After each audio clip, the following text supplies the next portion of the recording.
علامہ محمد اقبال نے کیا خوب فرمایا، یہی درس دیتا ہے تمہیں ہر شام کا سورج، مغرب کی طرف جاؤ گے تو ڈوب جاؤ گے۔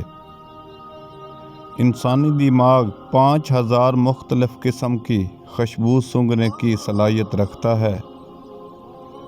جنت میں ایک نہر ہے جس کے دونوں کنارے سونے کے ہیں، ان کا پانی موتی یاقوت پر بہتا ہے، اس کی مٹی مشک سے زیادہ خوشبودار ہے، اس کا پانی شہد سے زیادہ میٹھا ہے اور برف سے زیادہ سفید ہے۔ سیب کھانے کے بعد اوپر پانی پینے سے پیٹ جلدی خراب ہو جاتا ہے۔ چہرے کا رنگ سفید کرنا ہے تو ہلدی کو دہی میں مکس کر کے چہرے پر لگا لو۔ انڈا حاملہ عورتوں کے لیے انتہائی مفید ہے۔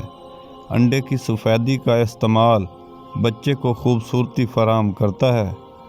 مٹی کے پیالے میں بکری کا دودھ پینے سے بدن میں طاقت ابھر آتی ہے۔ وہ تکلیف جو جگا رہی ہے اس سکون اور راحت سے بہتر ہے جو سلا رہی ہے۔ اپنے غموں اور پریشانی کو سینے میں دفن مت کرو، اگر انہیں چہرے پر سجاؤ گے تو کمزور ہو جاؤ گے۔ رشتہ آنسو صاف کرنے کی بجائے آنسو دینے لگے تو رشتہ اپنی عمر پوری کر چکا ہوتا ہے۔ خدا نے تجھے ہاتھ دیے ہیں، کوئی کام کر، کمائی کر اور اس سے کسی دوست کی مدد کر۔ جو شخص کسی پاؤں میں کسب رکھتا ہے وہ دوسرے دوستوں کی مدد کرتا ہے۔ بدن پر خارش ہو رہی ہو تو فوراً چھوٹی مکھی کا شہد کھا لو، آرام آ جائے گا۔ جو عورتیں حمل کے دوران مچھلی کھاتی ہیں ان کی اولاد ذہین اور خوبصورت ہوتی ہے۔ عورتیں محبت میں جنت اور نفرت میں اوقات دکھا سکتی ہیں۔ اگر خواب کے اندر میٹھا پھل کھاتا دیکھو تو یہ جان لو کہ خوبصورت ہونے کی نشانی ہے۔ ناشتے میں شہد کا استعمال کرنے سے خون کی پیدائش اور خون کی صفائی ہو جائے گی۔ اگر لوگ آپ کو ضرورت کے وقت یاد کرتے ہیں تو برا مت منائیں، انہیں متبلی نہ کہیں، کیونکہ چراغ کی ضرورت اندھیرے میں ہی پڑتی ہے۔ علم حاصل کرنے میں ہمیشہ جلدی کیا کرو، زندگی میں جلدی کامیاب ہو جاؤ گے۔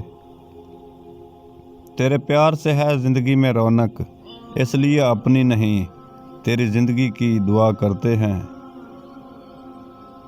نہاتے وقت کلونجی کے تیل کے ساتھ نفس کی مالش کر لو، نفس گھوڑے جیسا موٹا ہو جائے گا۔ اگر پیشاب کے اندر جلن ہو تو پہلے تھوڑا ٹھنڈا پانی پی لے، کلونجی میں سرکہ ملا کے کھا لیا کرو، جسم پر پھوڑے نکلنا بند ہو جائیں گے۔